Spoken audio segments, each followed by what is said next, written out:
Haji Faisal bereaksi setelah sang besan, Dodi Sudrajat ngotot ingin pindahkan makam Vanessa Angel.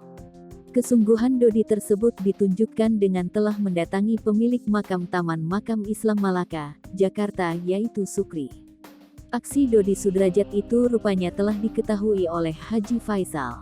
Haji Faisal memuji aksi Dodi Sudrajat yang mendatangi pemilik makam Taman Makam Islam Malaka. Faisal tak mempermasalahkan asalkan Dodi Sudrajat menuruti aturan-aturan pemerintah. Kini, Faisal hanya mencoba untuk ikhlas jika Dodi begitu ngotot ingin memindahkan makam Vanessa Angel. Menanggapi hal tersebut, belum lama ini sang penjaga makam, Bambang mengungkap pesan ayah Fuji, Haji Faisal yang tak ingin makam menantunya dipindahkan. Bambang mengaku telah diberi pesan oleh Haji Faisal untuk menjaga makam mendiang Vanessa agar tak dipindahkan.